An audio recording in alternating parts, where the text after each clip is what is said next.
буквально через 7 минут отходит мой поезд, мой ночной плацкарт. Практически единственный ночной поезд, который остался в Японии. Раньше они были довольно востребованы, сейчас их заменили полностью синкансены, которые в цене стоят столько же, но едут значительно быстрее. В нем не так много удобств, но из-за того, что он такой единственный в своем роде, он, конечно, пользуется большой популярностью.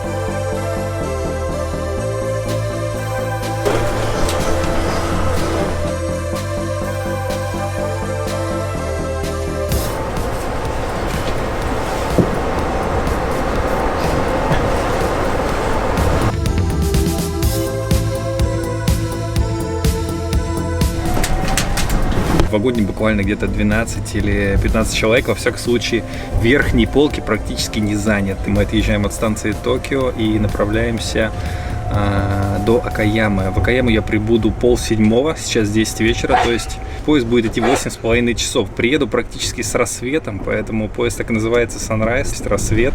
Потом мне нужно будет пересесть на Синкансен и ехать дальше до Фукуоки. Каждое окошко оборудовано персональной шторкой. Также здесь есть лампочка и вентиляция. Вентиляция работает, причем довольно сильно. Открывается, закрывается.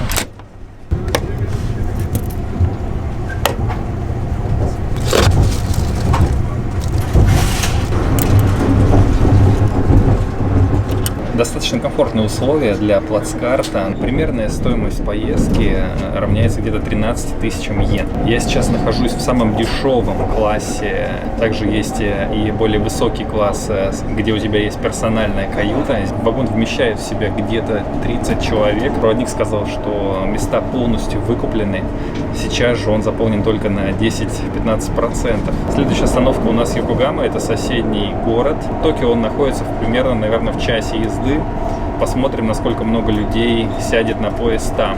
Довольно жарко в вагоне, где-то, наверное, 25-27, может, даже градусов или около того. То есть я сижу вот сейчас, мне реально жарко, хочется раздеться, ну, где-то до шорт, наверное, как минимум. Комплект белья, наволочка и, наверное, это простыня, скорее всего, и маленькое одеяло. Некоторые люди уже спят. Приятное покрытие ковровое. Не выглядит она очень старым и изношенным. То есть, в принципе, можно свободно на нем сидеть, даже ничего и не стелить. Пока здесь еще немного народу, я пойду опробую местный туалет и душ. Хотя, возможно, это лучше сделать утром, так как у меня очень ранняя остановка 6:30 утра, наверняка все будут спать, скорее всего. Я помню, что когда я ездил в плацкарте в России, на юг, на наш Вадлер, огромная очередь с утра просто скапливалась, по-моему, человек под 40, под 50. Чуть ли не весь вагон, короче, в очереди, если ты поздно встал. Здесь не кормят. Есть проводник в вагоне, то есть у него есть своя кабинка. Он проверяет места, проверяет билеты у людей. Практически после того, как мы сели, он прошелся по всем, сверился. Нужно обязательно предъявить билет. Жалко, что здесь нельзя, наверное, налить чая или что-нибудь в этом духе. Можно купить только воду в автомате с напитками. И все. Не знаю, как в купе, наверное, там персональная розетка есть, но вот здесь у меня ее нет. Розетки есть только в проходе. Здесь почему-то не предусмотрено. Ну, видимо, сказывается то, что это Б-класс. Кстати, цены на А-класс и Б-класс не так сильно различаются, потому что в Японии цена на проезд в поездах дальнего следования, она складывается из двух составляющих: километраж и непосредственно класс, в котором ты едешь. То есть даже когда на Синкансен, на скоростной поезд, ты покупаешь билет, у тебя два билета всегда. Один — это цена за то, сколько ты проехал, и вторая цена за класс. То есть здесь же именно за класс очень дешевая цена. До моей остановки идет еще к тому же 50% скидка за то, что я потом пересаживаюсь на скоростной поезд Синкансен. Из моих 20 тысяч, которые стоит вся поездка, цена именно данного поезда составляет всего лишь 2000 йен. Это очень забавно. Также даю конвертик с изображением флагманских японских поездов.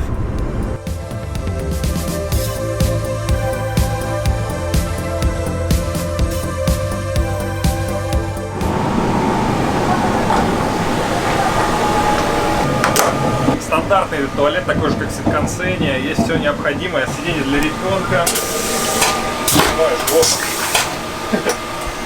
Практически как в самолете. Запасная туалетная бумага. Не знаю, насколько она специальная для этого поезда. Наверное, обычная. Курить нельзя. Можно сразу помыть руки. Смотрите, как незаботливо Здесь завернуто треугольничком. Сразу также есть мыло. Вот, и кнопочка SOS, если вдруг с тобой здесь что-то случилось, тебе понадобится срочная помощь. Следом я хочу еще посмотреть душевую комнату, надеюсь, она будет свободна. Остановка очень быстрая была, буквально он стоял на платформе несколько секунд. То есть я даже в туалет не успел сходить.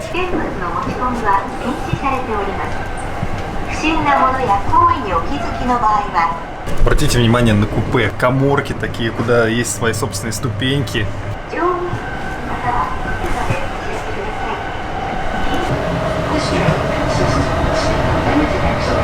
Зеркало, смотри, какое, с подсветкой. Разумеется, в тамбуре никто не курит, никто здесь не ошивается. Вообще во всех японских поездах курение запрещено, в том числе и на платформах тоже. Не на всех станциях на самом деле могут открываться или закрываться двери из-за того, что, к примеру, может быть очень холодно на улице, и чтобы лишний раз не запускать холод внутрь, то есть двери можно самому закрыть и открыть кнопочкой, они загораются, когда такая возможность предоставляется. Допустим, если поезд стоит, к примеру, 10 минут на станции, чтобы мороз не заходил вовнутрь, можно нажать кнопочку, и дверка закроется. Ну и также потом нажать кнопку, и она откроется. Очень удобно.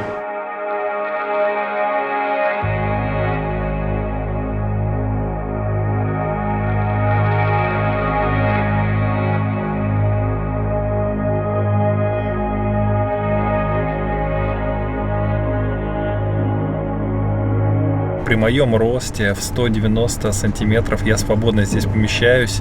Даже остается еще сантиметров, наверное, 5. Когда выключаешь свет из-за стеночек по бокам, создается даже некое впечатление уединенности.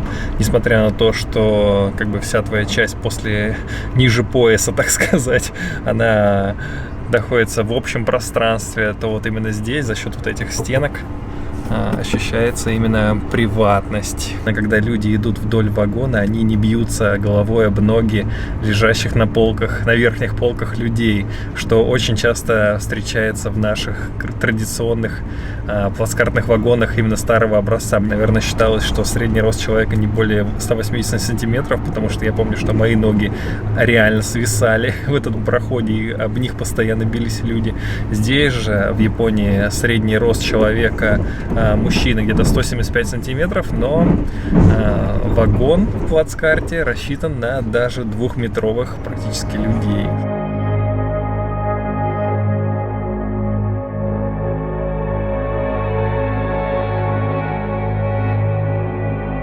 Время 5:30, и поезд встал. Видимо, из-за происшествия, из какого-то, которое произошло на пути. В общем, проводится проверка безопасности, и в итоге поезд задерживается на целый час.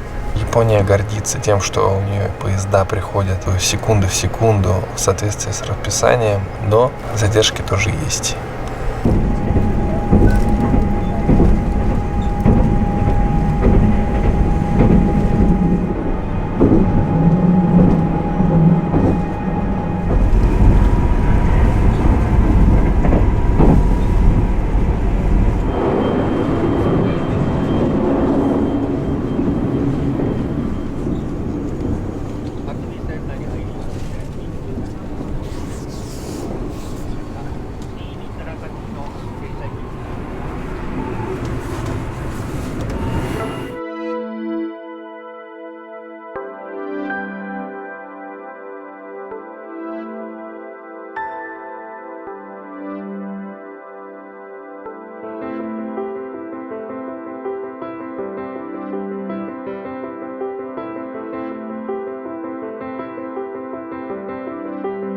Когда отъезжали от Токио, тряски практически вообще не ощущалось.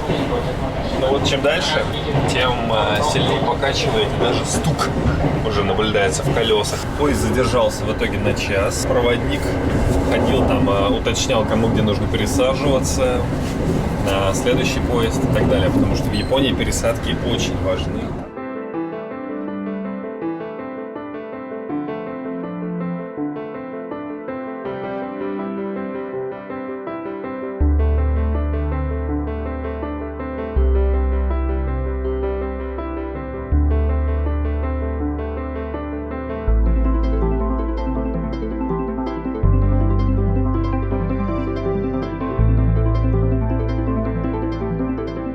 карточку для душа.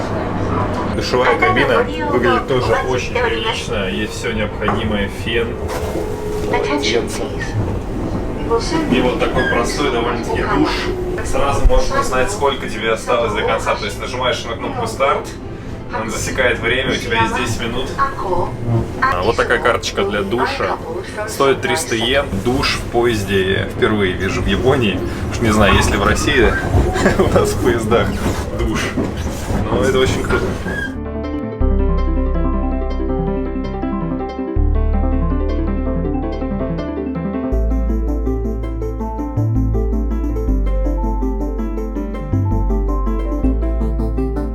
Выглядит поезд спереди вполне себе обычно, то есть нет у него футуристического вида, как у Синкансена, у скоростного поезда, но тем не менее едет он довольно быстро в сравнении с обычными электричками. Долгая остановка в Окаяме, потому что здесь многие пересаживаются. Здесь последняя точка маршрута, где можно пересесть дальше на поезд до Фукуоки.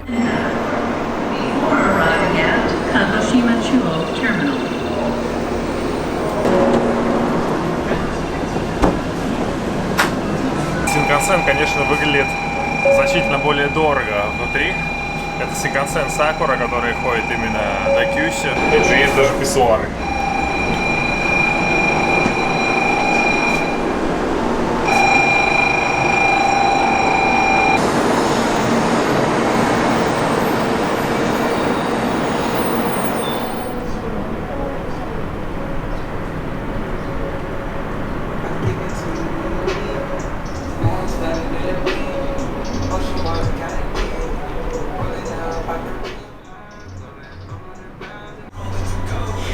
Обязательно снимать. За твое здоровье. Водичка. Дерьмо.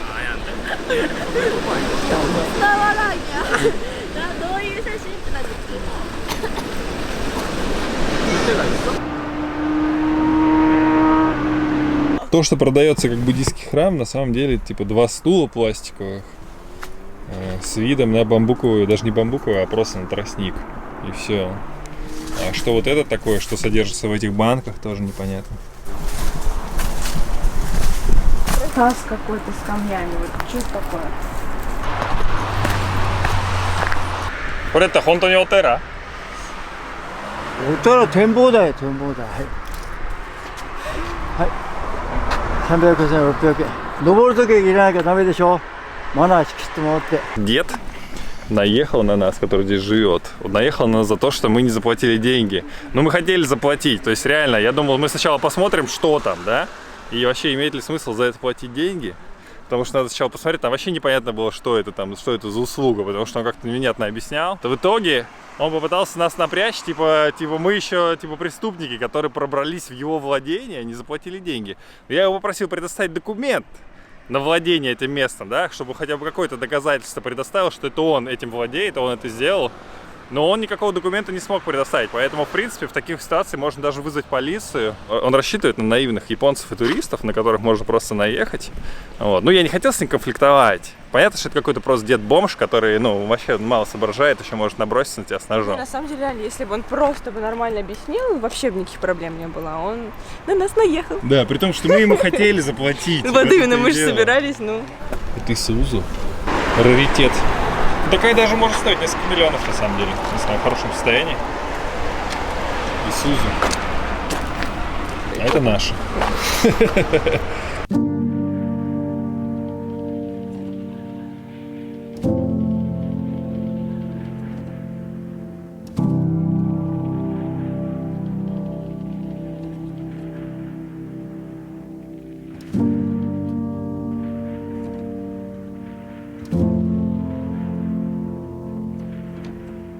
В школе у нас, если лысый, значит вши. У меня была мечта только. А я не верил в свою мечту, вот в эту, да. Я думал, что у меня не получится. Ну, именно вот что касается творчества, да. Я не видел себя в этом вообще. А в всяких там типа самодеятельностях, там в универах, ничего никогда не участвовал, не пытался? Ну да, все участвуют, и я участвую. Ну, то есть не было, да, того, что ты понимаешь, что это мое, там, Да, я у это меня, чувствую. У меня мозг был забит вот этим мусором, то, что надо зарабатывать деньги. Понимаешь, надо становиться эффективным менеджером, там, только так можно преуспеть. Вот, что это единственный путь, чтобы быть счастливым. Вот. Да, я говорю, я реально понял, вот чем я хочу заниматься в жизни, это только вот, буквально там 5-10 лет назад. До этого я просто не понимал вообще и не знал, и не было представления. Друзья, спасибо за просмотр. Сегодня я читаю все комментарии и лайкаю самые интересные из них, поэтому обязательно напишите ваше мнение. Не забудьте поставить лайк, если вам видео нравится, так как это очень важно. А с вами был Сергей Куваев. До скорых встреч в новых видео.